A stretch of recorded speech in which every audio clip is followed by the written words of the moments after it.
Let's start over again. What is happening, my good people? Greetings. That is loud. How are you? How's it going? How's everybody doing out there? What is the latest and greatest? Hope everybody's doing well, feeling fantastic and excellent spirits here on a Wednesday. Another live stream coming at you here on a Wednesday. It is June the 4th. That's right. The 6th month of the year. We're just 27 days away from the midway point of this calendar year. And the time is just flying. Before you know it, it'll be the first day of summer. Then it'll be the 4th of July. Then it'll be the All-Star break. Then it'll be mid-August, the dog days. And before you know it, it will be the NFL football season. In fact, it starts 3 months from today, this very moment, which I'm going to get to in a second because I am actually not happy. I am even absolutely, positively pissed off from what I saw this morning.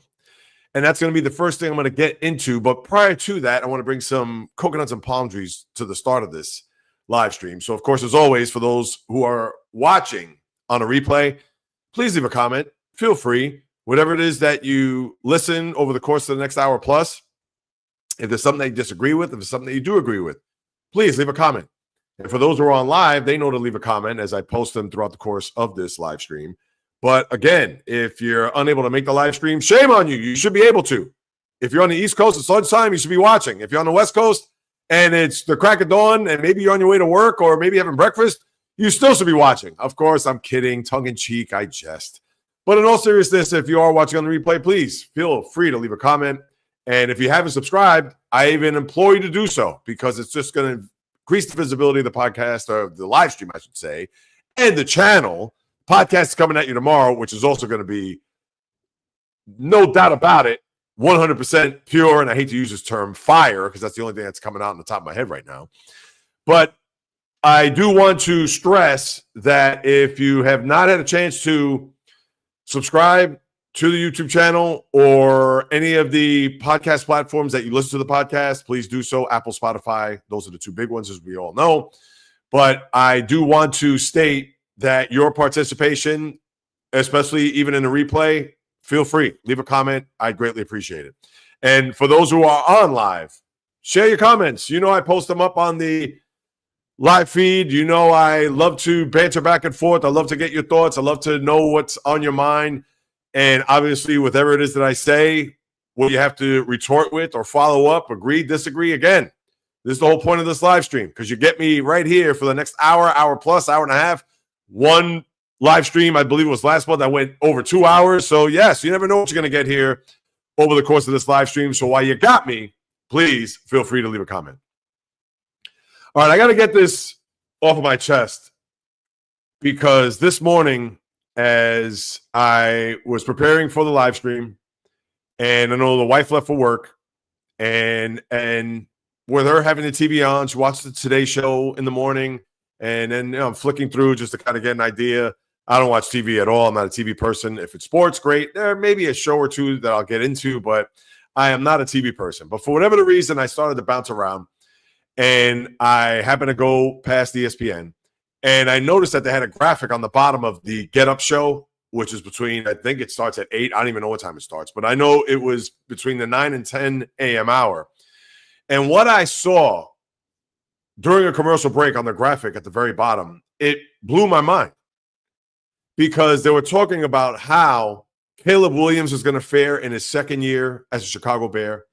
It also talked about the Packers, Jordan Love, how he's going to try to bounce back from a very disappointing ending to their season. And we know they had a very good season, but the teams that they lost to along the way were the Lions, the Vikings, and the Eagles, obviously in the wild card round there this past NFL playoff. And the only thing I can think to myself is, why does anybody care?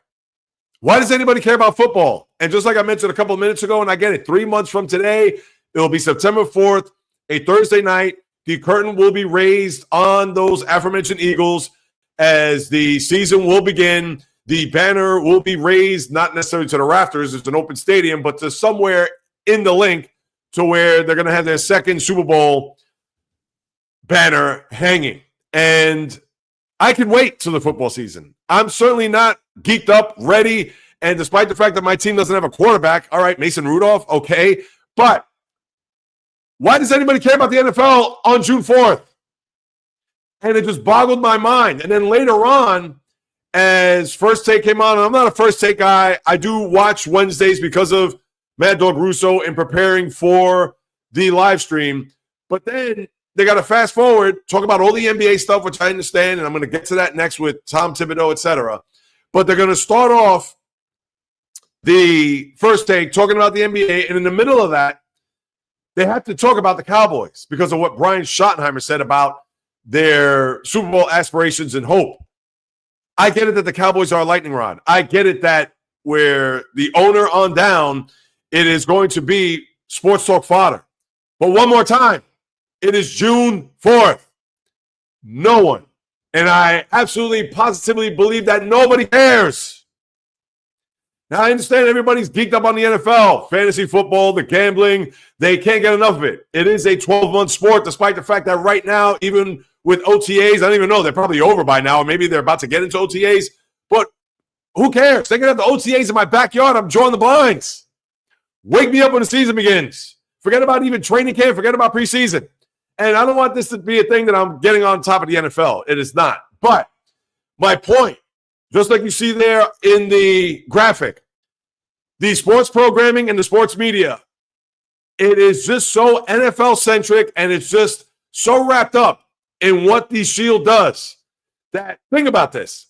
Tonight there's a game one of the Stanley Cup Final, and I understand that there is a pittance of people who are going to watch or even follow. The good hockey fan, the diehard hockey fan, and even the good sports fan.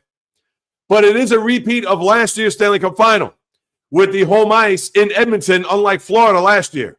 You do have that tonight. And I must say, during First Take, the whole 2 hours, there wasn't not a mention. There wasn't even a syllable about it. And you could say how, oh, well, it's not on ESPN ABC this year like it was last year. It's on TNT. Fine. Okay. But again, here it is tonight. And you have tomorrow night with the NBA Finals. And they didn't even talk about the NBA Finals until the last 10 minutes of the program. But here's the problem with sports programming. And one more time, I know it's about ratings. I know it's about the younger demographic. It's what they want to hear. It's what they want to see. But this is the one thing that I stress. And maybe it's because I'm 56 years old and I'm a kook of a sports fan. I'm a nut. I've been living, breathing, watching, following, playing, listening sports since I came out of the womb. But do you think I really want to hear about what's happening in the NFC North here on June 4th? Do you think I really care about what's happening with Brian Schottenheimer and the Dallas Cowboys and what Dak Prescott has to say? And congratulations to him. I know they had another daughter, another addition to their family. Congrats to Dak Prescott. Fine. But the NFL, it is so far from my consciousness that it's not even funny. And then on top of that, could I even throw this in the mix? You've had two great baseball games the last two nights, despite the fact that the baseball season is a marathon, that it gets lost in the clouds at times, that you'll wake up maybe in September and follow the pennant races to see who's in position to make it into the postseason. I get it. But the Mets and Dodgers, a rematch of the NLCS from last year, the last two nights, they have played thrillers. Was there any mention of the two games last night, or even the game last night where Max Muncy had a home run in the ninth inning to tie, and then they went on in the 11th inning or the 10th inning where Freddie Freeman walked them off, where the night before Edwin Diaz blew the save and the Mets had to hang on the win in extra innings on Monday night? Was there any peep of that? Absolutely not. So what are we doing here? To all the networks, to the podcasts, and everything else that's out there when it comes to sports. We want to talk about the Dallas Cowboys. We want to talk about the NFC North. We don't want to make a mention of the Stanley Cup Final, nor a baseball game, which I understand in the grand scheme of things may be meaningless. But when you have Mets-Dodgers here in an early June contest or a couple of contests, there's no mention of it, and you want to call themselves a sports program? And I understand it's all about hot takes and so on and so forth, but that's why sports, media, and programming has been destroyed, because we've been programmed, not me, but the general public has been programmed to just follow the certain teams or to follow the certain players or what's going to grab headlines or what's going to resonate with the sports fan. To me, I could care less about what's happening with the Cowboys. I could certainly care less about what's happening with the NFC North. And let's just say, for argument's sake, that if the Pittsburgh Steelers sign Aaron Rodgers right this very second, I'd be like, okay, finally, now can we move on? Because it's not as if Aaron Rodgers, he's 32 years old and he's in the middle of his prime or toward the end of his prime, and now he's going to a new team that, they have Super Bowl aspirations. Yes, would it be a story? Because of who he is, I understand. But the bottom line is that nobody cares. Talk about what's happening today. Talk about what's relevant. And they don't want to do that. And that's why when you come watch me or you listen to me, and I'm not trying to make myself or my show or my podcast, and I understand that may be a little self-deprecating, but the point of the matter is that I talk about all sports and what's happening right now. Yes, if there's a big NFL story, and maybe Aaron Rodgers would be, I get it. But if there's a big NFL story, I'll talk about it without question, because it's what's happening in the moment. But do we really need to break down, what is Caleb Williams going to do in his second year as a Bear quarterback? Like, that's what people are gravitating to right now? Or Jordan Love, or the Packers, or the Cowboys? It is just nauseating. It is lazy, beyond lazy sports talk. And I'm not trying to make me out to be sports talk for the masses, the number one person you want to listen to, watch. I hope that that's the case. And again, I'm being self-deprecating, which I shouldn't do that. But I see some comments there, which I'll get to in a moment. But it's just mind-numbing. It's aggravating. That's why I don't watch ESPN. And I just have to do like this, hold my nose at times.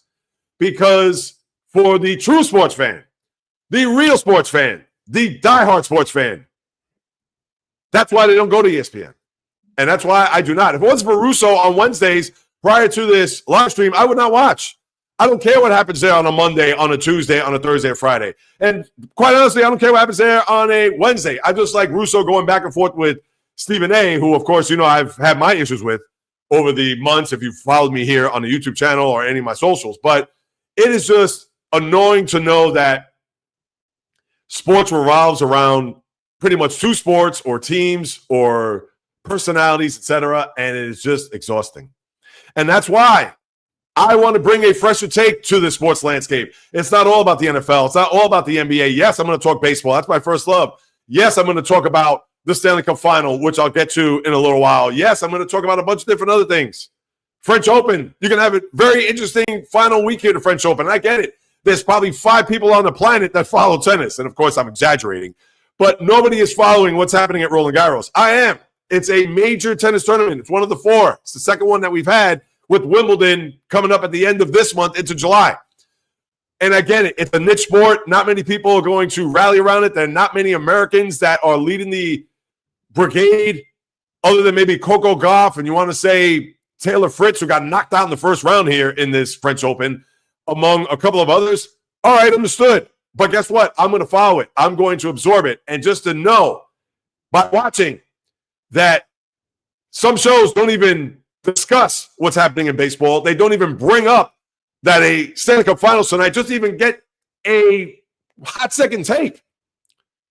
And we know Stephen A. doesn't know Conor McDavid from Conor McGregor. I understand that. But it's one of those things that is just annoying as a sports fan, tried and true, who has been doing this for so long, and this is what we're going to resort to for other sports fans out there to dumb them down. The sports talk for junkies, or really sports talk for dummies. Sports talk for junkies is right here. The sports talk for dummies is over there. And I don't want to be a part of it. And I just got to call them out as I'm spitting like a crazy man here. Jeez. Let's reel it in. But I got to start off with that and understand maybe a little bit of a off-button topic. Or I should say off the wilderness topic. But it just eats me up.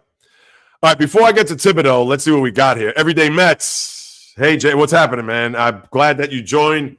And forgive me if you hear me scratching the mic because, yeah, I tell you, this is what happens when you get all worked up. NFL sports gamblers, darlings. It probably makes the most money on bets. ESPN moving the gambling away. Yeah, no, of course. That's why the NFL reigns supreme. That's why it's number one. That's why their content is not only at the very top, it is the top. Because there isn't going to be a TV show that's going to come anything close to the NFL. Not the Oscars, not anything that is streamed, of course, not anything on HBO, the Game of Thrones of the world, the Sopranos. You could go any TV show that's out there now. They'll be lucky on a series finale, or I should say a season finale, it draws anything close to what the NFL makes. In fact, I could say a Monday night Jacksonville, Tennessee will draw more than a series finale will in any of those top TV shows. MASH, it is not. Remember MASH, the TV show from 1972, I believe, to 83, where their series finale drew 106 million. That's a Super Bowl number. There is not a TV show that is on now, nor a TV show forthcoming that is going to draw anything close to that. That I can promise you. But that's the NFL. And that's why the NFL swallows up the room. It sucks all the oxygen air out of the sports landscape. And that's why I've had a big problem with it over the years.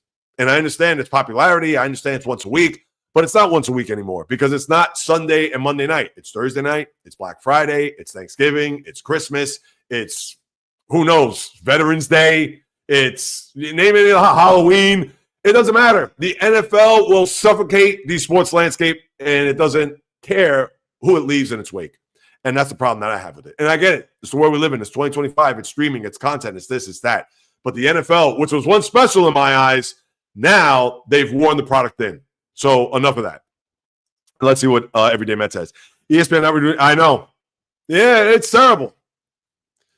And I think that was more on ESPN than Major League Baseball. Maybe it was mutual in the big picture, but in all seriousness, I think that ESPN said, we don't need baseball anymore. And I get it. Baseball has become a 20th century sport. It is not the same despite its rich history. It has a lot more richer history than the NFL does. And that I can promise you. Because we could talk about guys like Jim Brown, Joe Montana, Lawrence Taylor, but baseball, there's Babe Ruth. Babe Ruth. And I get it. For people under 30, they wouldn't know. They think Babe Ruth is a candy bar. They won't look at Babe Ruth as the guy that built baseball. But I digress. Let me move on to the Knicks here as we now turn it up another notch, because this one, and I'm not a Knicks fan. Everybody knows yesterday the news came down literally maybe less than 72 hours after the Knicks lose to the Pacers in the Eastern Conference Final. The Knicks said to Tom Thibodeau, here are your walking papers. And that I was very surprised, and I've gone back and forth with people on this. Even, I'll give her a shout out, Jane Bertolo, my wife's best friend, who is a big-time Knicks fan, and maybe I should have her on this live stream if I had enough time, and she's probably working right now, but if I had enough time, I probably should have brought her on here to talk about this, and people would be like, Jay Reels, what's going on here? Well, I definitely want to have guests along the way, and if it happens to be someone who is passionate about that team, why not? Put them up, and let's see what they have to say. But in all seriousness, this was one that I couldn't even comprehend, and I'm not trying to make Tom Thibodeau out to be Red Holtzman, but here is a guy that in the 5 years that he was a coach of the Knicks, and the last four, all right, the first year they lost to the Hawks, very surprising, 5-game series. The Hawks went on at least to a conference final that year. So if you want to say, well, they got there by luck or they beat the Knicks by luck, well, they did win the next round to Philly, and that's a whole other ball of wax to unravel there. But anyway, Hawks made it to a conference final, fine. The next year, they beat the Cavs in the first round, and they lose to the Miami Heat in the second round. The third year, they win the first round against the Sixers, and then they lose to the Pacers, as we all know, last year. And then this past year, they win 2 rounds, Detroit, Boston, and which, as I've said before, and I'll say one last time, they had no business winning, but they did win, fair and square. So they get to a conference final for the first time in 25 years, and yes, they lost a brutal game 1. Was that all Tom Thibodeau's fault? Absolutely not, because if OG Anunoby and Karl Anthony Towns make one free throw, the game is over. Because remember, even when Tyrese Halliburton made that miraculous shot, he stepped on the line. It was a 2, not a 3. So the Knicks would have had 1 point more than the Pacers. Do the math, and they would have won game 1. And chances are they would have probably won a game 7 in their building, and they could have been playing tomorrow night in OKC instead of the Pacers. So how's that on Tom Thibodeau? So that's number one. Number two, here's a guy that brought you to a place that a Knicks fan has not seen in a quarter of a century. Here is a coach that the best player, after they lost game 6, after they lost game 6, advocated and loved playing for. And with some rumors coming out that maybe Mikal Bridges wasn't the biggest fan of Tom Thibodeau. All right, so you mean to tell me that Mikal Bridges, I get it. You brought him over from Brooklyn for 5 first-round picks. Mikal Bridges, a guy that has not made an All-NBA team, hasn't made an All-Star team. And you're going to look to him to maybe change your thought process as far as bringing in a new coach or at least firing this recent head coach? That's not to knock Mikal Bridges, but, I mean, seriously, this is what we're going to do here if you're Jim Dolan, and that's him, the owner. Leon Rose, who happens to be the agent for Tom Thibodeau. I understand that had to be a tough conversation for him to have, to talk to Tom Thibodeau and say, hey, listen, we just re-signed you for a 3-year contract after last year. You took us to an Eastern Conference final, and unfortunately, I have to let you go. I would have loved to have been a fly on the wall with that, because even if Rose was on board with that, I'm sure there's a part of him that had to be reluctant to do so because of the guy that actually is his client. So with that, and then with Dolan, and I'll get to him in a second, but my thing is that if this guy had all the success over the last 4 years, more so than any Knicks coach since Jeff Van Gundy, and we can go through the list of coaches. Do I even need to start with Isaiah Thomas? Okay, so now you have a situation where Thibodeau, who unfairly gets shown the door, and now the question is, who are you going to bring in? Is Pat Riley coming here? Is Phil Jackson? Oh, we all know those two guys aren't. But my point is that people are already going to turn to Mike Malone, where a lot of people look at Malone as pretty much a better version of Tom Thibodeau. Runs his players through the ground. I mean, think about this. They fired him with 3 games left to go in the regular season in Denver pretty much on the eve of the playoffs. And I understand they lost their depth over the years, which is a similar situation to what the Knicks have. But you got to think, you want to bring in Mike Malone just because he won a championship 2 years ago? Well, it helps to have Nikola Jokic as the MVP of the league on your team to lead you to the promised land. But here's the thing that boggles my mind even more. So now you have a situation where you let go of Thibodeau and everything that I just talked about with Thibodeau, what he's done here. And again, I'm not trying to make him out to be the best coach in the NBA, but this is a guy that has built this team over the years from going first round, conference semis, conference final. And let's call it as we see it. The reason why the Knicks lost was not all based on Tom Thibodeau. And we can look at the defensive transition of the Knicks, how they weren't able to get back, how they didn't go to their bench, how they went to their bench maybe a little bit too late with guys like DeLon Wright and Landry Shamet. But he's got nothing to work with. Where guys like Rick Carlisle has a bench, as you saw over the last 6 games, he has bodies, he has length, he has depth on that bench. And the same thing in OKC.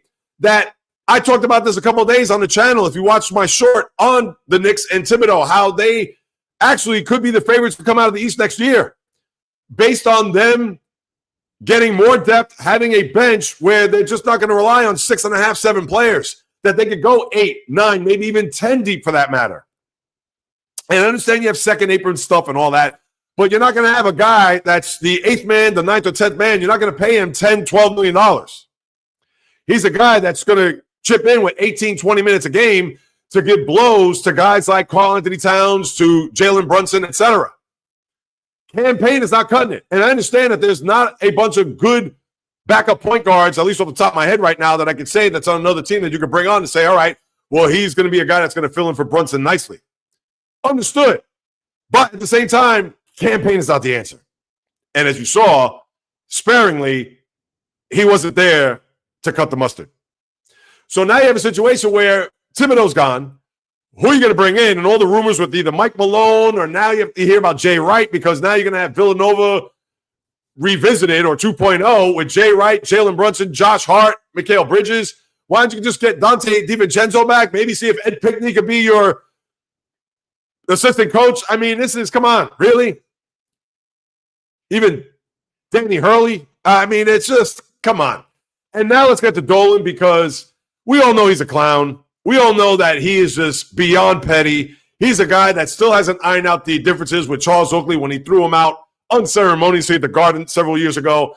And he is one that, as much as he tries to stay away, he can't help himself. So now he has a situation where he probably looked at his team being better than the Pacers after beating the Celtics. And we all know, I get it. Tatum got hurt there in game 4, but still, the Celtics were on paper a lot better than the Knicks. And let's say if the Knicks pushed the Celtics to a 7th game and somehow, some way, they lost the 7th game. Now, as the series turned out, they would have been up 3-1. They would have lost those last 3 games. Who knows? They probably would have fired Thibodeau even then. But, and I get it. I can't give a perfect picture or picture-perfect scenario, but nobody in the right frame of mind prior to the start of that series thought that the Knicks were going to win that series. I mean, let's face it. I mean, you could have been over the moon Knicks fan. And I interviewed them, and there was some that thought that we were going to sweep the Celtics, which, all right, fine. But they won, and I get it, fair and square. But my point is that nobody picked them in their right mind to win. And maybe there was delusions of grandeur in his head, considering that they did beat the Celtics, and then thinking, wait, we have the home court advantage. We owe the Pacers one from last year. And then they lose in 6 games, and in crushing fashion game 1. So therefore, not even 3 days later, he's going to say to Leon Rose, I want to get a new coach in here, get Thibodeau out. James Dolan, let the basketball people handle the team. Let them just stay intact with what's going on there. They have a pulse of the organization. They have a pulse of the team. They've done a phenomenal job to turn this franchise around, considering that they were in the wilderness for most of the century. And now over the course of the last 2-3 years, they've been relevant. They've added joy. They've added a spark. A little bit premature after winning that Celtics series, I get it. But still, they brought basketball back to New York. And now you're going to get rid of this guy to bring in somebody else who's going to be a retread, let's face it, because I don't think you're going to pick some young hotshot assistant on some other team that could be a guy that's going to move up the ranks, or could be a guy that, oh, wow, we didn't expect, a la Brad Stevens, what Danny Ainge did in Boston several years ago. So, to me, bringing in Mike Malone, all right, fine, great. But he's a better version of Tom Thibodeau. So what? If you don't bring in reinforcements to that bench and add some depth there, that all of a sudden you're going to have the same scenario here next year. Because it's not as if Nikola Jokic is going to walk through that door, or a guy that's going to come off the bench and be a productive point guard, or a wing player that's going to add more offense to your team that you're going to absolutely need. Because, yes, I understand you need defense as well, but other than your starting 5, it's not as if you're going to have another guy come off the bench that could score anywhere between 12, 15 points and 18, 20 minutes in a game. So that's what we're looking at here. And I can't even tell you who that next coach is going to be. If it's Mike Malone, all right, fine. It's Mike Malone. Okay. If it's Jay Wright, I don't think it will be, but all right, fine. He's going to have to deal with the pros as opposed to college. And that's going to be a whole other ball of wax for him. And any other NBA coach that's out there, is it Jeff Van Gundy? He's not going to be the Knicks coach, considering when he left in 2001, walked out the door, had enough. I don't know if that was all on Jim Dolan, but that was it. And yes, he made stops after that, was in Houston, and then obviously was on the bench for the Clippers this past year and consulting with the Celtics. But yeah, I don't know who that coach is right now. I couldn't even tell you. I see a comment there. I'll get to that in a second. But for the Knicks, they're the only organization that can screw up a lottery ticket. I mean, think about it. They had back-to-back 50-win seasons. First time it's happened in forever. They got to the Eastern Conference Finals. First time that's happened in forever. They had a successful postseason run.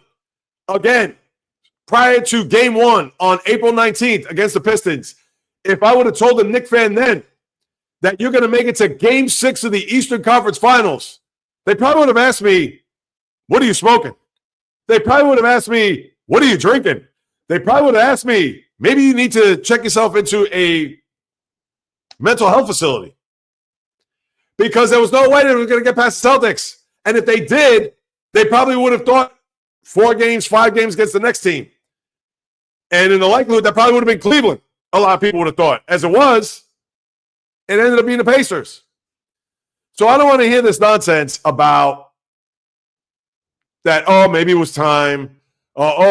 His defensive situation. He's a defensive coach, but there were lapses there. Their transitional defense was terrible, blah, blah, blah.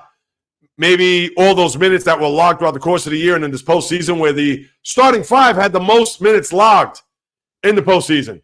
Why is that? Because they don't have a bench.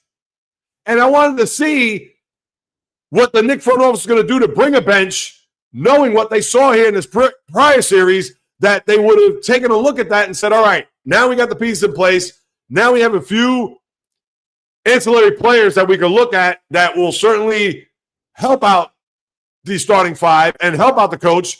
So now let's see what they do next year. And as I said on Sunday morning, and I'll say it right now, the East next year is wide open, where this past year was top heavy, and top heavy was Boston, Milwaukee, and Philadelphia. Those three teams right now are big, giant question marks heading into next year. Boston, no Jason Tatum, and who knows what they're going to do. As I'm reading rumors about Giannis going to Boston, please, I'll believe it when I see it. Milwaukee, Giannis may be gone from the Bucks, so that means they're going to be a team in transition. Philly, they have the number 3 pick overall, and Joel Embiid, who knows if he's going to be bionic and play a whole season next year, or you're going to see the same Joel Embiid who's going to play 50 games and hobble through a first-round playoff series if they qualify. So that cancels those three teams out. Really, you have the Knicks and the Pacers leading the pack. Cleveland, I'm not sold on. Yes, they have a good young core, but again, 64 wins, I'm not expecting that 2 years in a row. To me, that was a fluke. So if you're Leon Rose and company, all you needed was a bench. You have your players there. You have Brunson. You have Karl-Anthony Towns. You have OG Anunoby. You have Josh Hart, Mitchell Robinson. Your team is intact. It's just getting those other players to fill in and hopefully give it another go and run it back next year. But now you're going to run it back with a new coach and probably a new system and a new everything. And one more time before I move it along, that was just a terrible job by Dolan, who I think is responsible. I don't think it's Leon Rose. And if it is, Leon Rose came out with a statement. They do not face the media, even at gunpoint. Seriously, because when do you ever see these guys in front of a camera? When do you see these guys in front of a microphone? They do not hold themselves accountable. You thought Bill Belichick was bad with his press conferences. Leon Rose, now they've taken the cake. And as a figurehead of the New York Knicks, one of the cornerstone franchises in the sport, and in the biggest media market on the globe, they do not face the media. They do not confront a microphone, a pen and pad, or a camera. And now you're going to have to sit in silence, Knicks fans, to see who the next coach is going to be. And even then, when they introduce him, I'm sure it's going to be maybe not pomp and circumstance. Rose will probably say two things and then punt it off to the head coach. Like I said, the Knicks screw up a winning lottery ticket. And based on the feel-good of this team here over the last, not only just a couple of years, but even more so over the last 6 weeks plus, they still found the way to become a laughingstock. I don't know what else to say. My mouth's not working. All right, let's see what the comment is. My guy, Everyday Mets. I don't want Ron Artest. Could you imagine? Why did I know? I didn't see that. Where did you see that, Everyday Mets? And I to me, whomever wrote that is clickbait. And that's another reason why I have a problem with sports media in this day and age. If you could post that link, I will share that here in the chat. If there are rumors about Ron Artest becoming the next Knicks head coach, and there's no offense to Ron Artest, he's a New Yorker from Queensbridge, St. John's, played with the Knicks sparingly late in his career.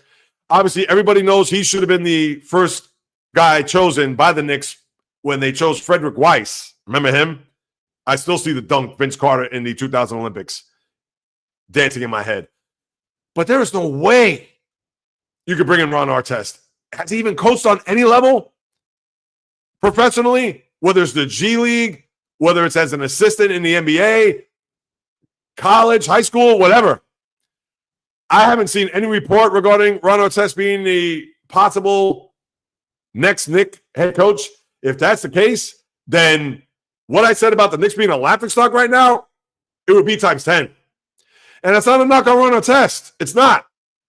We know the type of player he was. Feisty. I understand we can talk about the mouse at the palace and some of the off-court stuff and some of the things he even did on the court, the cheap shots, etc., pulling down the shorts of players in the middle of games. I get that. But him to be the head coach, might as well bring back Derek Fisher if that's the case. Oh, my God. And you don't want Danny Hurley. I get that. Hurley, I won't say he's not built for it, but we all know the NBA is a different beast. You're dealing with multi-millionaires, and I get it in college with the NIL and all that, but they're still college players. They're not pros. They're not guys that have been in the league 4, 5, 6, 8, 9, 10 years that are making 3, 4, 5 times as much as Hurley would make. So, and having to deal with that, the travel, the media, everything. And I understand Storrs, Connecticut is right up 95. But one more time, college, pros, whole different beast. So you know what? I would agree with you. I wouldn't want him either. And that's not a knock on Hurley. It's not. It's just a totally different animal. Same thing, I wouldn't even want Jay Wright. I don't care how close he is with Jalen Brunson. I don't care how close Josh Hart, Mikal Bridges, etc. It is a different animal in the NBA. People can say, well, Jay Reels, you never coach. How would you know? I've only watched the sport for 45 years, and I've seen what's gone on with coaches burning out, coach getting fired, etc. So it's not as if, yes, I've never sat on a bench and coached players in a professional setting. I get that. But you don't think I've watched enough basketball or read about stories or followed it to the point where, yeah, I don't think this would be a good fit. Now, I could be wrong, obviously, but let's face it. If you're a Knicks fan, just like Everyday Mets just said, do you want Danny Hurley? Do you want Jay Wright as the head coach of the team? May sound great. It's Bright Lights Broadway. It may shine up a little bit. And I understand it's a college coach, not a pro. So it's not as if you have the likes of, and I threw out these names earlier, but Pat Riley or Phil Jackson coming in.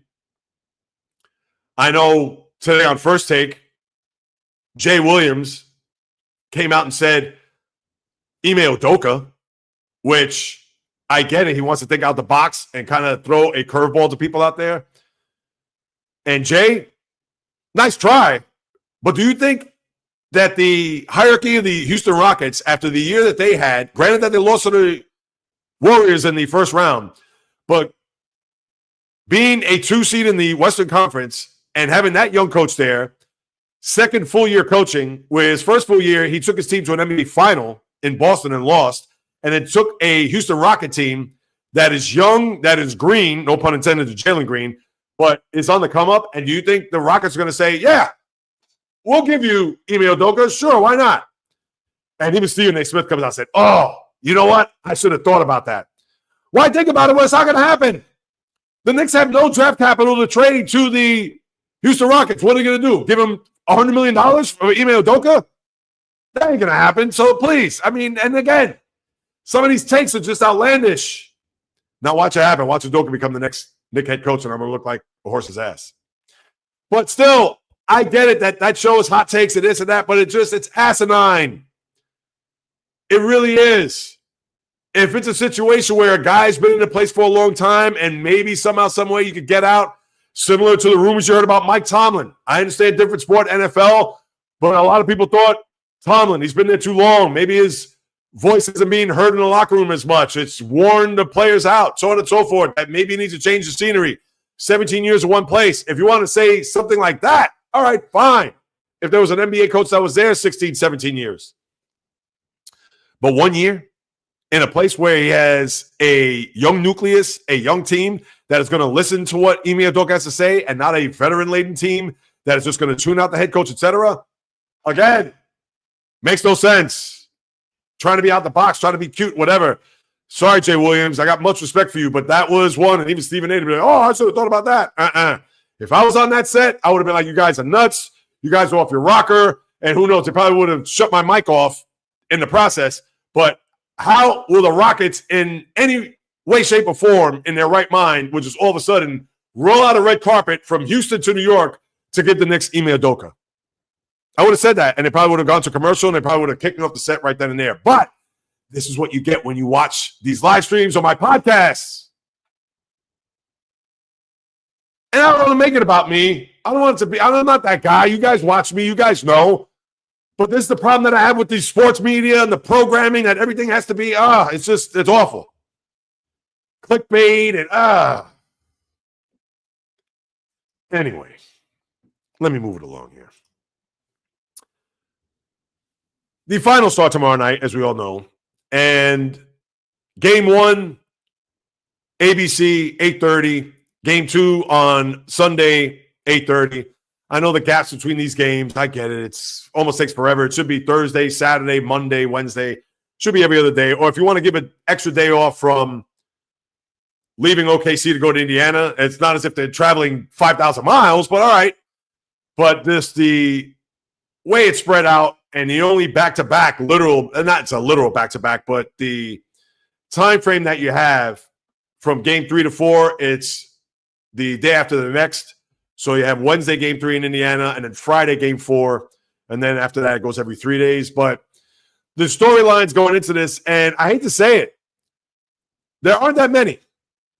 It's not like you're going to have juicy storylines bubbling to the surface where you're like, ooh, this former player is on this team, or ooh, this former coach, or ooh, these two teams are obviously they're there for a reason and they deserve to be there, but it's not Celtics, Warriors, Lakers, Celtics, even let's say if it was Knicks, OKC, the Knicks would be the story here.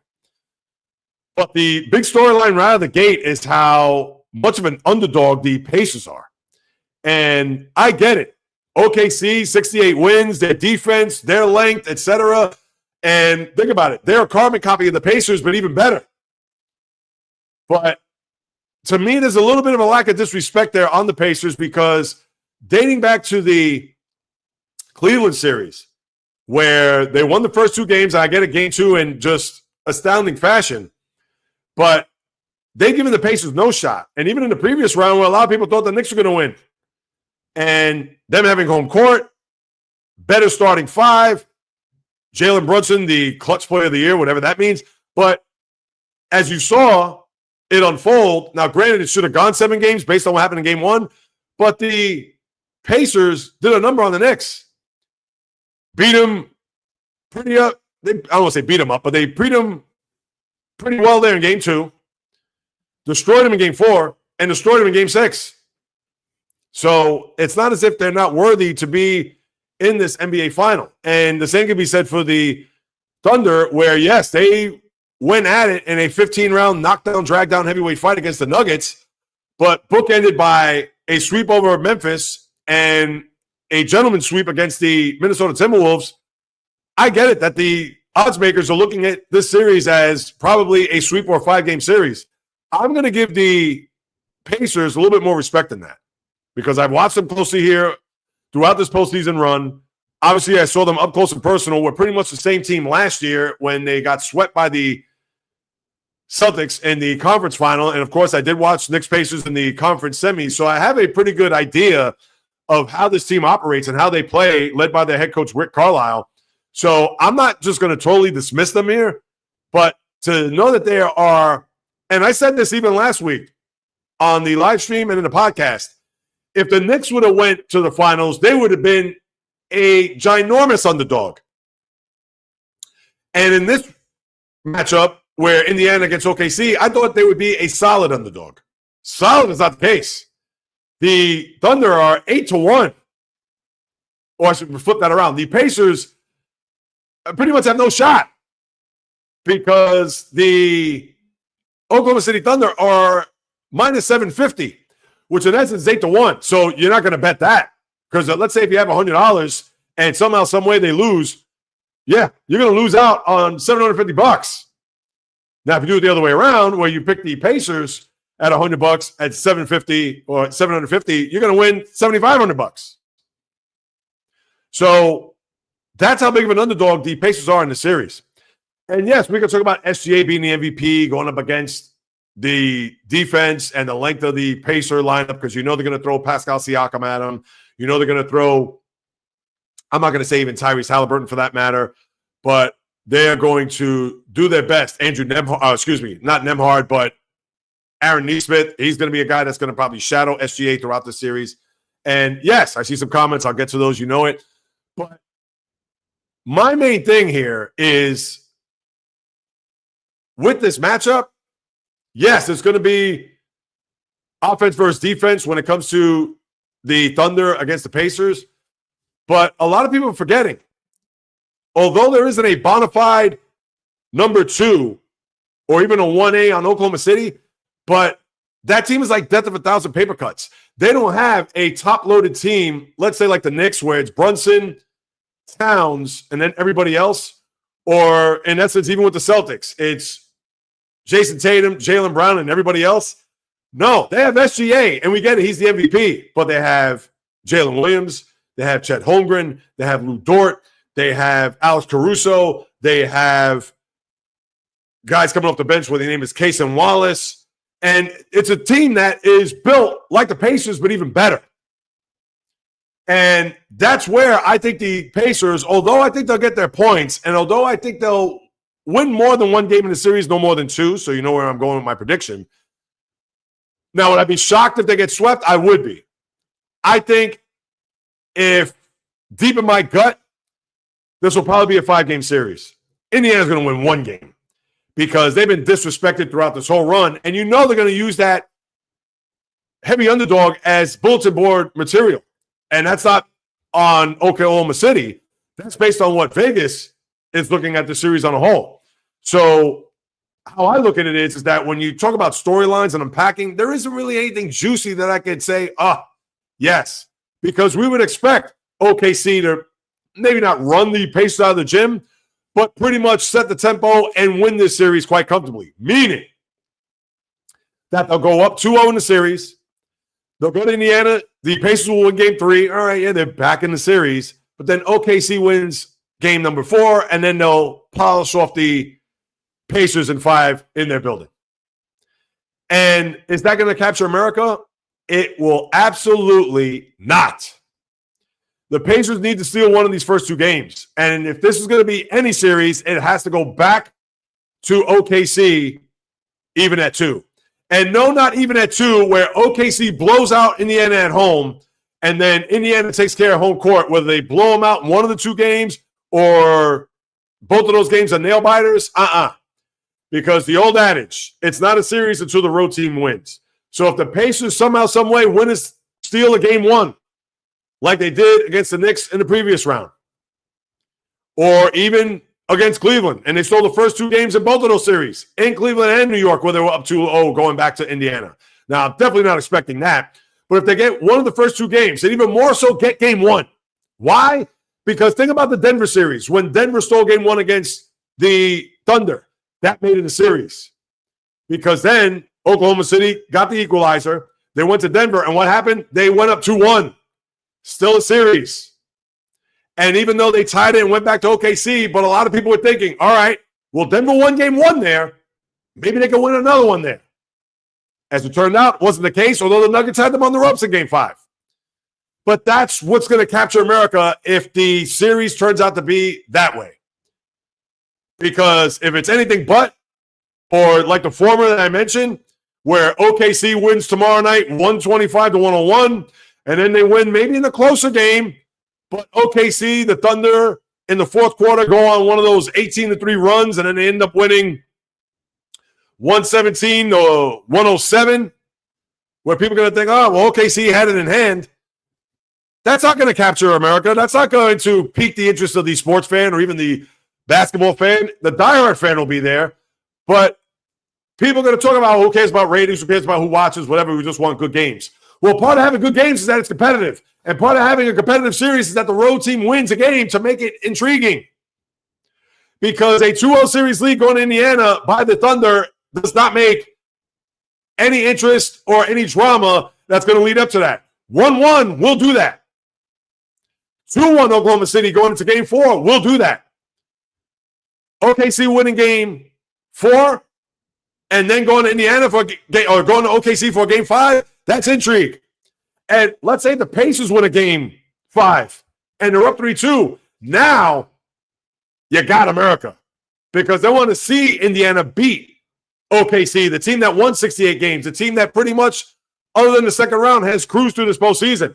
And I'm not trying to make Oklahoma City out to be the Lakers, the Celtics, the Warriors. As far as star attraction or a team that obviously is going to be a magnet for people to watch, despite them having the MVP of the league. So, to me, that's the storyline. How this series gets out of the gate. And maybe the disrespect by Vegas towards the Pacers is going to be enough for the Pacers to maybe steal one of these first two games, preferably tomorrow night. Is it going to happen? I don't know. I think OKC's on a mission. I really do. And they showed you something there in these last two series when they were down 2-1 against Denver and won a game 4, when they had to pull the game out of the fire in game number 5 and won. All right, they lost a game 6 in Denver. And they were down 21-10 in the first quarter to the Nuggets in game 7 and down 26-21 after the first quarter. I understand it's just the first quarter. You still have a whole game to go. But that team could have started playing tight. That team could have started feeling the pressure. That team, maybe by the reaction of the crowd, could have felt the tension. But from that point on, they blew the doors off of Denver and into the spring and summer. And then we saw what they did in Minnesota. Do I even need to unpack that? So now you have a situation where I think OKC, they're ready for this. They know what's at stake. And if they want to be considered an all-time team based on these 68 wins in a regular season and where they stack up historically, now we understand they may not stack up historically to the 71-72 Lakers, the 96 Bulls, or even the 66-67 Sixers that won a championship on the wilt. I get that.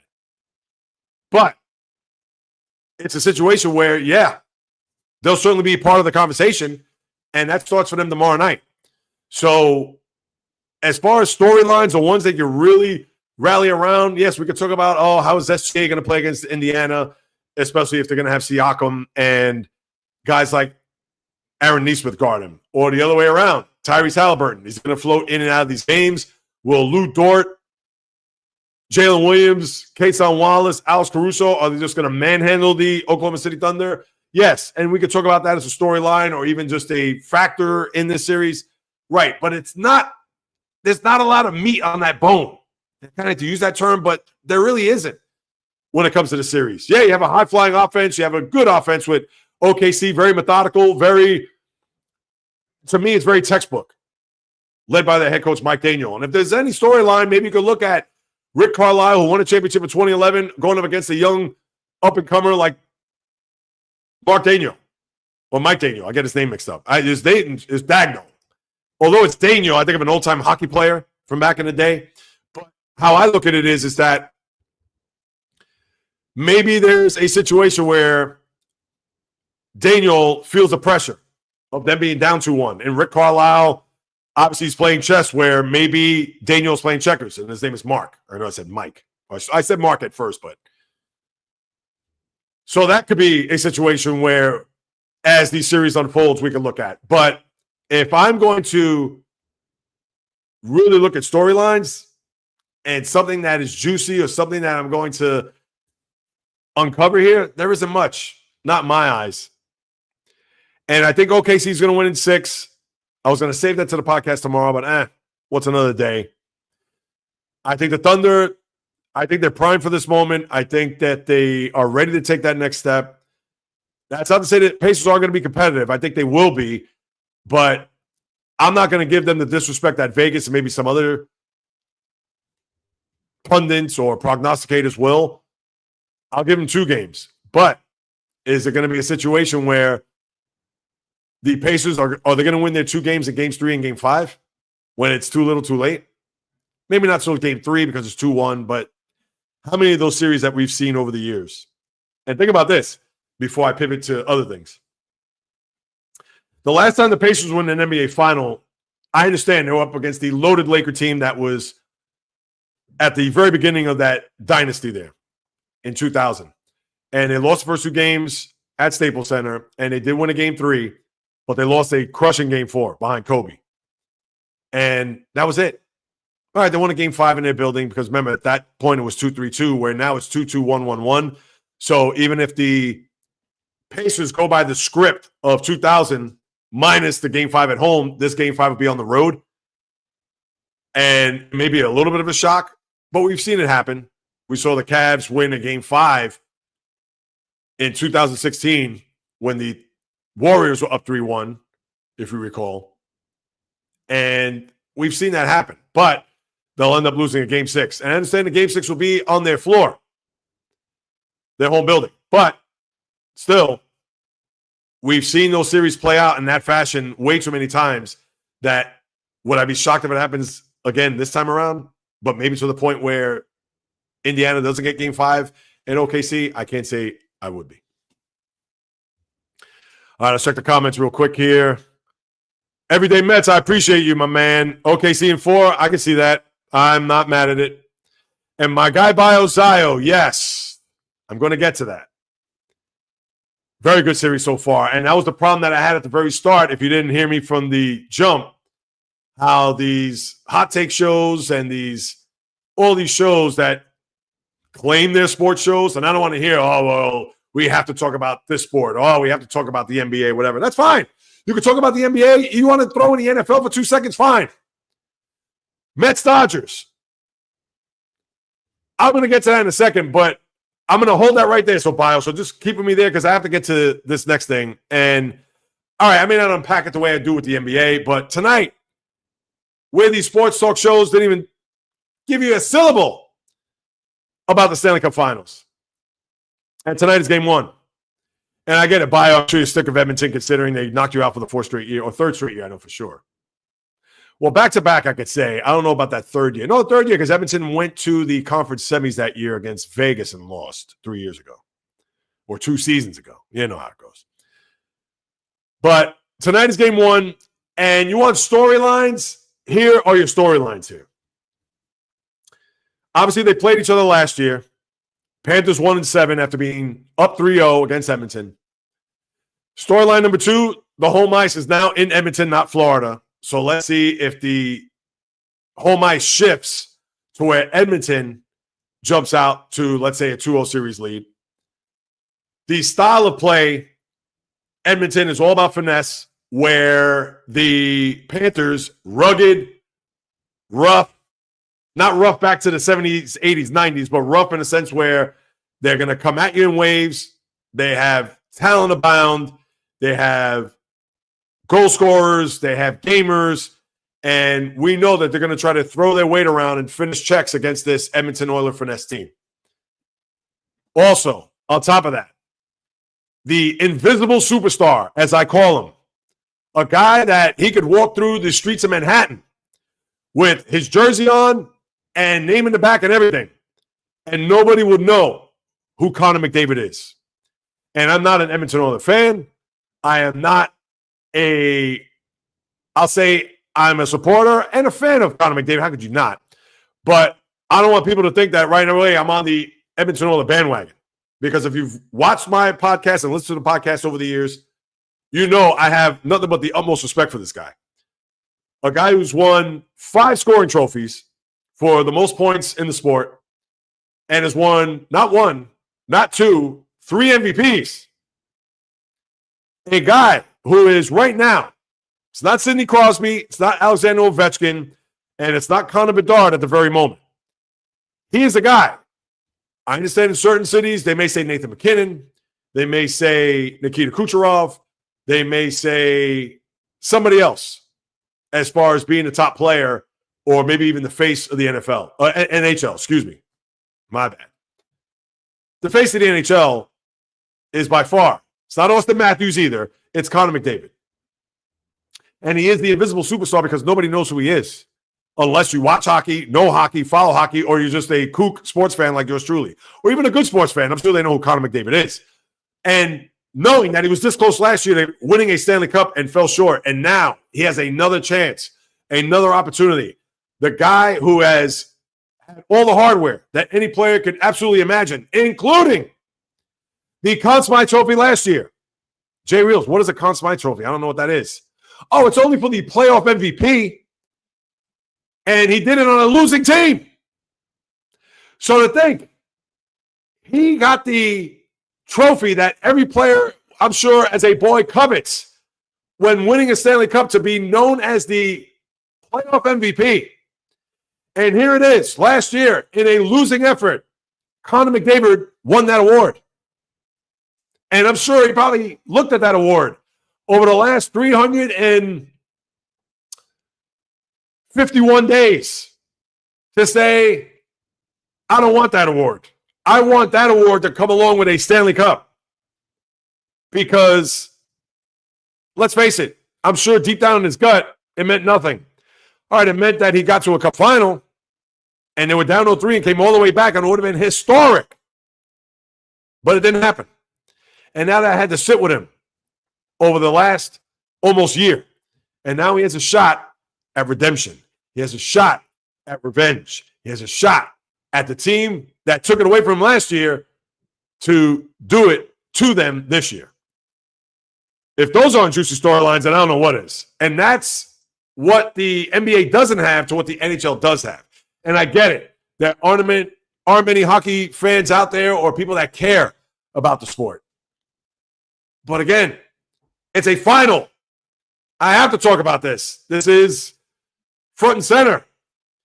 And it starts tonight. TNT throughout the whole series. And how is it going to play out? If you listen to the podcast on Monday, I think it's going to be a long series. I think it's going to be a rugged series. Could it go less than 7? I think it could. Will it go? I don't think it will. I think this has 7 games written all over it, man, because the Panthers and their style of play, I'm sure they're going to try to wear Edmonton down.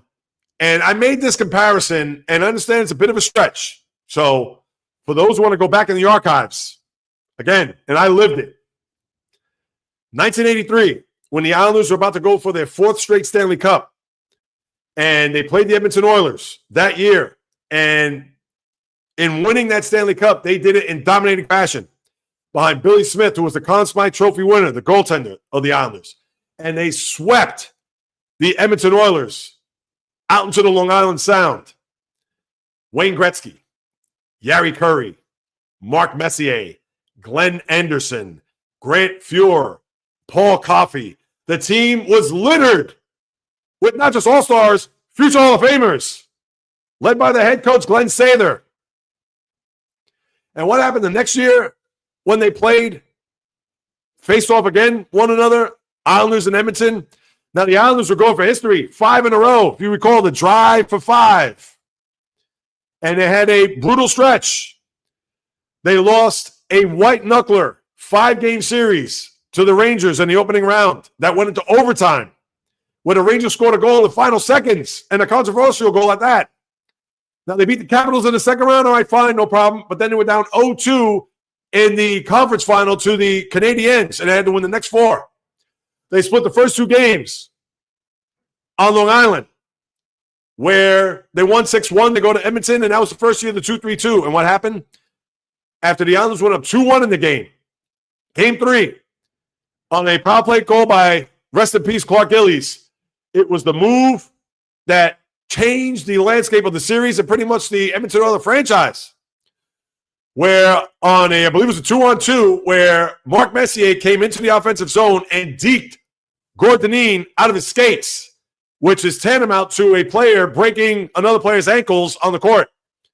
Tied the game at 2, and the Oilers took off. Swept the Islanders those final 3 games. They won the Cup the following year against Philadelphia after losing in crushing fashion to the Calgary Flames in the conference semis. They won in 87, they won in 88, and they won in 90. Without Wayne Gretzky in 90, I might add, was the start of their dynasty.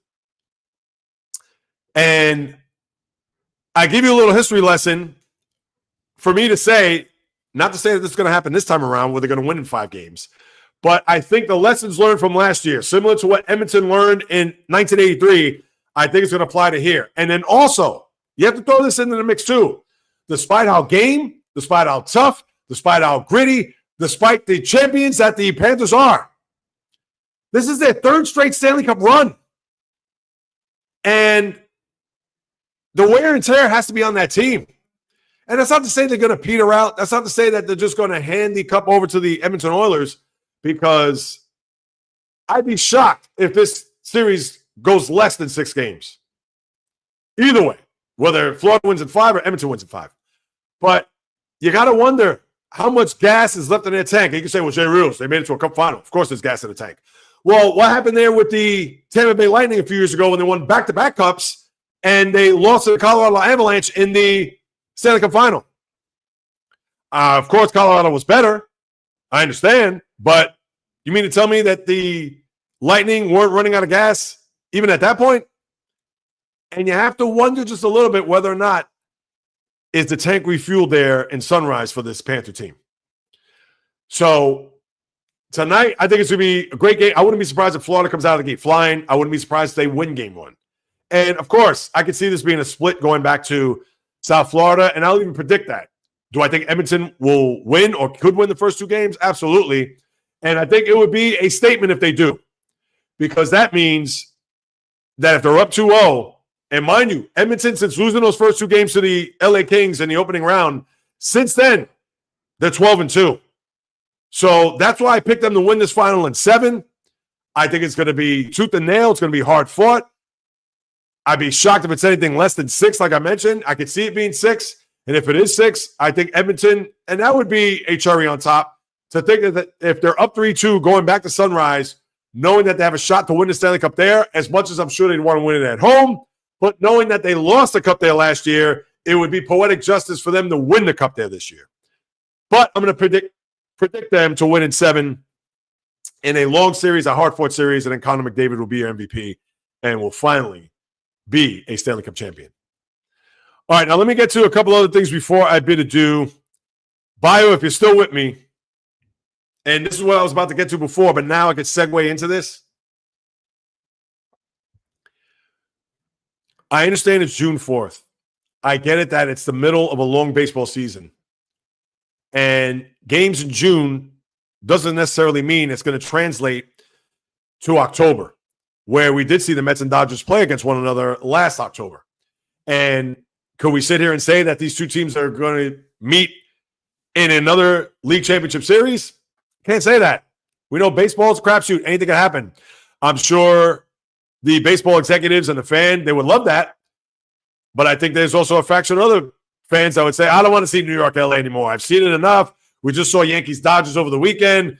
We saw Mets, Dodgers last year. We saw Mets, Yankees, Dodgers in the World Series in the Fall Classic last year. Enough. All right, fine.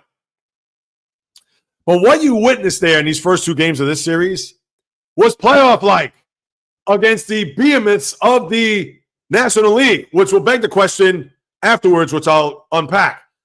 But for the sports media and the sports programming to not even make a mention of these 2 games, to where the Mets had a lead in the 9th inning on Monday night, where Edwin Diaz spit it up.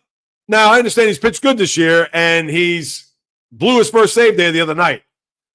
And you got to live with it. Sack fly, Shohei Ohtani, all right, fine. But they went into extra innings. And it was a thrilling extra innings to where the Mets got the run that they needed in the 10th. And on top of that, had to survive there in the 9th with, of all people, Jose Buto. So for the Mets to survive and win game 1, and then last night, when they were down 4-2, they came from behind. 2-run homer by Juan Soto. You also had Alonso to tie the game. And then Brandon Nimmo had the infield hit 5-4. Max Muncy hits the home run off Huascar Brazoban because you couldn't bring Diaz back. He had pitched 3 of the last 4 games on Monday night and then prior to last night's game. So for Brazoban, who's pitched well too, so I can't get on his case, but Muncy hits the home run to tie the game, and then they win it in extras. Those were fascinating baseball games, riveting, against 2 teams that may end up meeting one another again in the championship series, and there were no mention about it. Not on First Take, and I watched the whole 2 hours. That is criminal. I'm sorry. If you're a sports show, you have to bring this up. You have to. I don't care if people are going to turn the channel. I don't care if people are going to pause it or whatever. Do not care. Those were great baseball games. And I'm sorry if you can't bring up baseball. And just like earlier where Everyday Mets came out and said that ESPN is their final year with Major League Baseball under contract. You could have brought that up. You could have said something about it, and they did not. And to me, as not just a nut job of a sports fan, even if I was just a good sports fan, it's like, why didn't you even make a mention of it? Man, those two games are good. All right, I understand you're not going to spend 20 minutes on it or 10 minutes, but as a quick take, because if you watch First Take, you see those quick takes, you can make a mention of, oh, hey, what do you think about Met Dodgers here in the first two games? How do you think these next two games are going to play out? Not a syllable. It's disgraceful. So now, how these next two games play out, we'll have to wait and see. I think they're going to be maybe not extra inning games, but I think it's going to be just as compelling. And maybe if we're able to get games that go down to the ninth inning or extras, I don't think you're going to see 4 straight games or one of the next 2 going to extra innings. But it just goes to show you that the Dodgers, for all their resources and with their championship pedigree, etc., they are a team as very good as they are, but they are beatable. They're not invincible, as Vegas thought they were going to be at 104.5 when it was all said and done. And here they are in literal grudge matches against the Mets here in these first 2 games. Now, I can see this, and I said this on Monday's podcast, I can see this being a split, and I'll take that if you're a Met fan, because then you go to Colorado after that, and hopefully you could sweep the Rockies as you did this past weekend at Citi Field. But are these two teams the best in the NL? I know you're going to get people in Philadelphia to argue that. I know you're going to get people in Chicago to argue that, and you may even get some people down the pike in LA and San Diego to say, we're better. Now, it's way too early to say, are these the 2 best teams? If you want to base it on last year, if you want to base it on what they've done so far this year, okay, you could say that. And obviously with the way these 2 teams have matched up here over the last couple of days, you could say, oh yeah, the Phillies, they're the 3rd best team. Well, right now it's all subjective.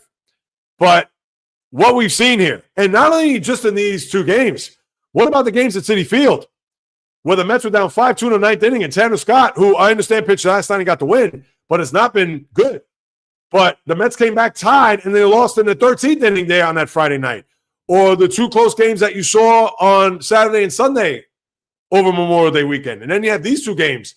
If this is going to be a precursor of quite possibly what's to come if they meet in October, then I'll sign up for it.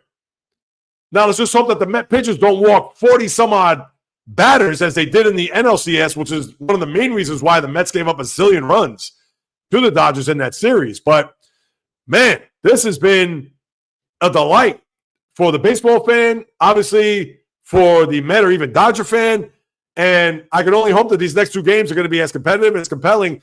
And, right, once the series is over, it's going to be forgotten. But you got to gravitate to something in the baseball season. You got to look forward to these big series in a baseball season, because if you don't, then why bother watching? Just like everybody was wrapped up in Yankees-Dodgers, maybe not everybody, but people look forward to Yankees-Dodgers. I did. I was on top of it, just like when the Phillies will invade Yankee Stadium later on this year. I'm going to be curious to see what happened, especially after last year when the Yankees went to Philadelphia and swept them.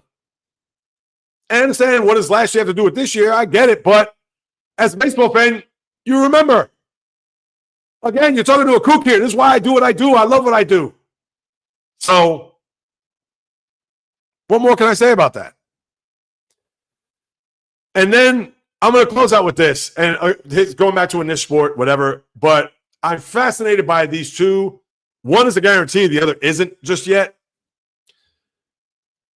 The French Open are now down to its final few days, and you're going to have a semifinal tomorrow between Aryna Sabalenka and Iga Świątek.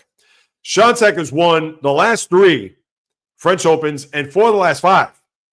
By far, she plays on that surface better than any other surface, because she did win the U.S. Open a couple years ago, but she does not play well at the Australian and plays horribly at Wimbledon.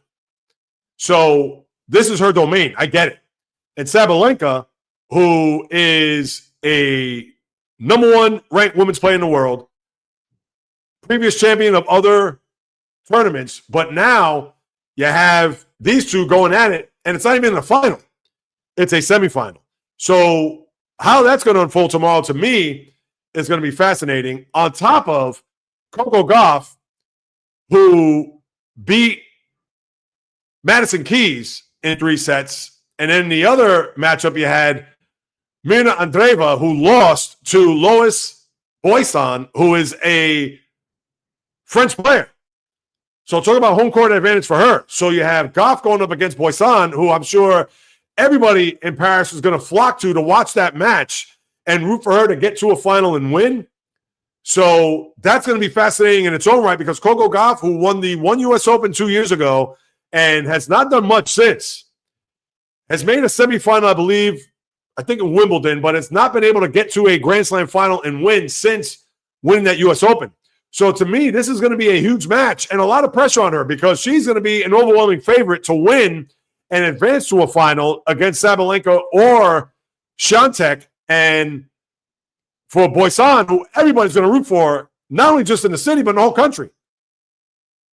So how that unfolds, to me, is going to be fascinating.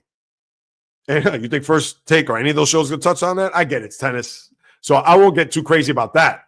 But I will get crazy about them not talking about a Stanley Cup final or Mets Dodgers. I digress. But as far as the guarantee of Sabalenka and Swiatek, I'm over the moon. I'm definitely going to follow that.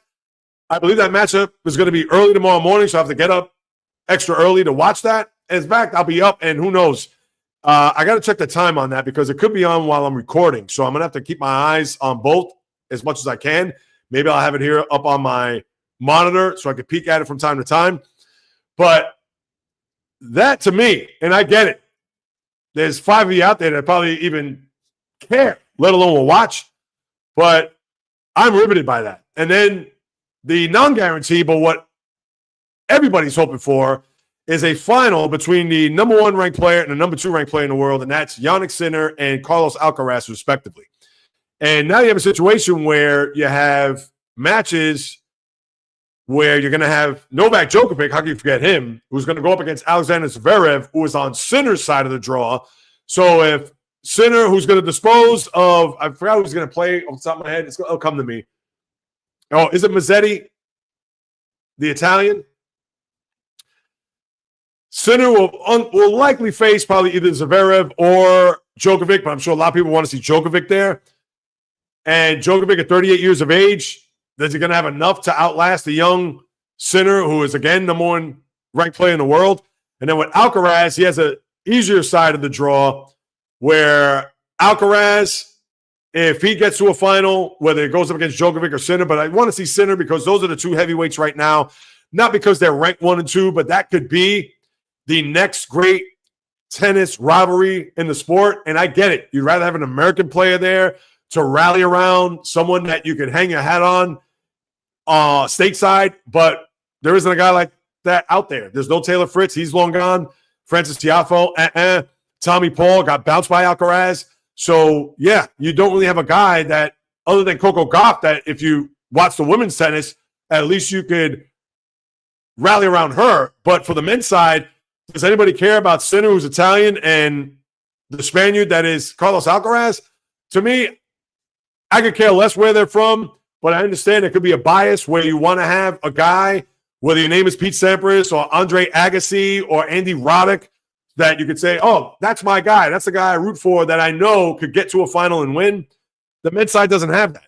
But for the guy that's going to watch the French Open and root and look at Sinner and Alcaraz as the next great rivalry, considering that Novak Djokovic slowly but surely is going to work his way out the door. When you had Rafael Nadal, and Roger Federer, those 3 guys going at it for 2 decades, that's what I find compelling. That's what I'm going to look at. And hopefully we get that final. If we don't, those are the breaks. What are you going to do?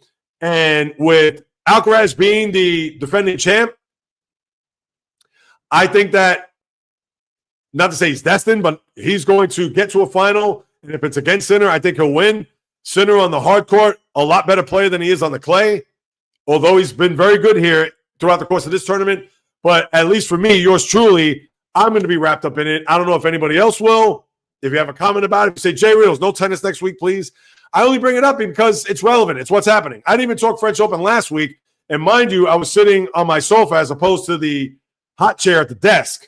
So obviously I didn't bring it up then. It was the first week. You had a couple of upsets, whatever. But now as you're getting into the teeth of the tournament, I just felt it was my responsibility to bring it up now and share with everybody as to why I feel that this next few days could be important, not only just for this tournament, but even for tennis, because you want to watch the competition. This is why we watch sports, the competition, when it's ratcheted up.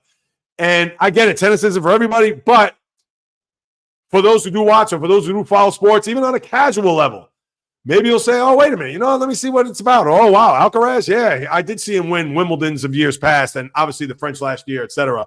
And Sinner, yes, he did win the Australian, and he's the number 1 ranked player of the world. You know what?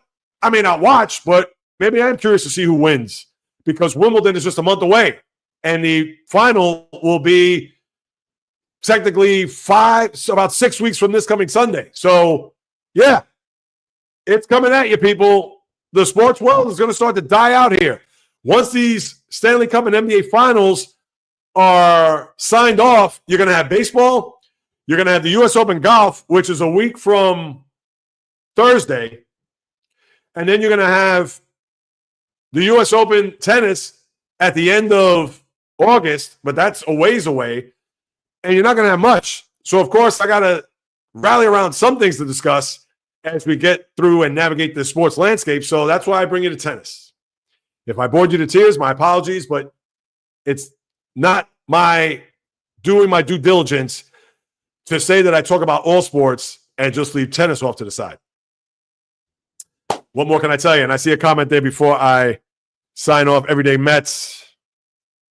The Mets split with the Dodgers. Yeah, because we beat them 2 out of 3 at Citi Field, and then obviously 4-3 for the year. And I think they will do it. Now, Griffin Canning tonight, and tomorrow you have Dave Peterson. Canning, I know he's pitched well. I still have to see more out of him. And this will be an interesting game because he did pitch against the Yankees in that middle game when the Mets won, but they won on that 9th inning sacrifice fly by Francisco Lindor. So he pitched well in that game. So I got to give it up. I do need to see a little bit more, especially in big games. And this, to me, for Canning, this is a big game tonight. And Peterson, we know his style of pitching, and we would think that he's probably going to keep his team in the game. So that we'll see. And as far as the Dodgers, you're not going to see Yamamoto, which is good. But the Dodgers, it's not as if they're throwing anyone that's lights out at you here over the course of the next 2 days. So tonight, as I pull up the pitching match, I should know this off the top of my head. Yeah, you have Tony Gonsolin tonight. All right. He's okay. He's not anything that I'm going to write home about. But no, he's a good pitcher. He's solid. But if you're the Mets, you're not going to be shaking in the boots when you see Tony Gonsolin on the mound. And then tomorrow, yes, it's Landon Knack, the young right-hander who pitched on Saturday against the Yankees. So you're going to see him toe to rubber going up against Dave Peterson, which is an afternoon game, 4:10 tomorrow there between Mets and Dodgers. And that will do it, my good people. That will wrap it up. Lord knows I appreciate each and every one of you who hop on board to Everyday Mets, to Bio Zio. I know it's the third person in there. I don't know if it's Val B. Val B joins us a lot. My guy, JD, he's another one that tunes in from time to time. I don't know about the novice. I haven't seen the novice in a while. And if I missed anybody, my guy, Jonathan, I haven't seen him. He's a big Met fan. I'm surprised he didn't jump on board. Jonathan has also been a big supporter here of the live streams, which I appreciate. And for those who hop on board, maybe do not leave a comment. I appreciate you guys and gals, all of you who tune in each and every week. And if you haven't done so, as I mentioned earlier, subscribe, rate, review on the YouTube channel at JReels. The little engine that could. I'm trying to get to 1,000 subscribers, trying to monetize this platform to try to earn an income because I'm doing this full-time, people. And I think I may have mentioned this in the past, but I do this full-time. So I don't have any other supplementary income. It's not as if I have a full-time job or a part-time job and I do this as a hobby on the side. No, this is my job.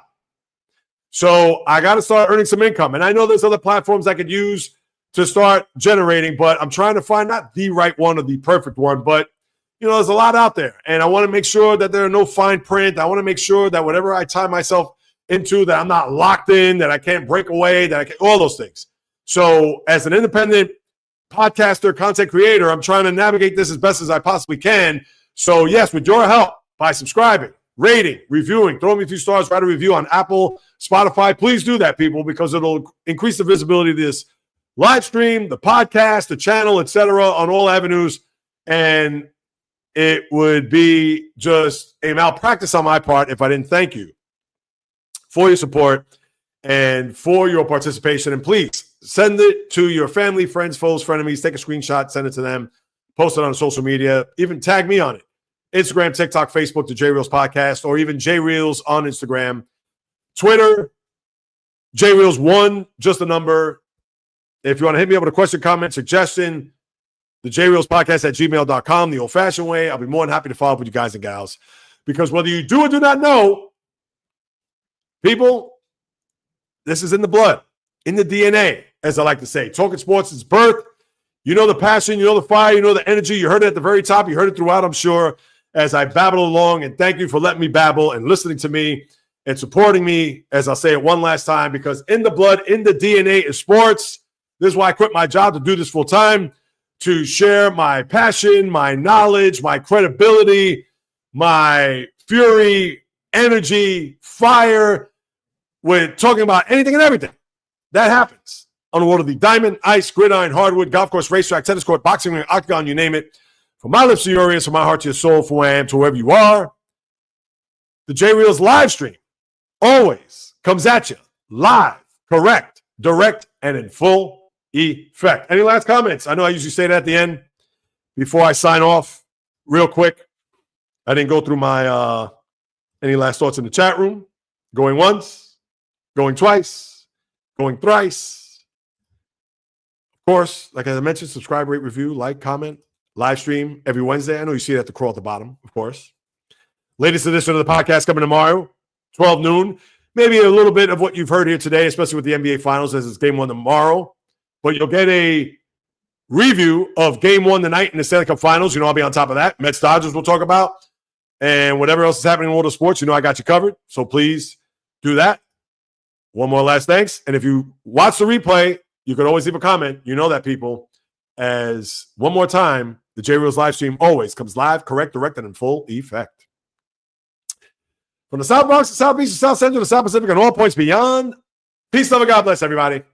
And until next Wednesday, live, high noon, Eastern time on the J Reels live stream. On the flip, baby.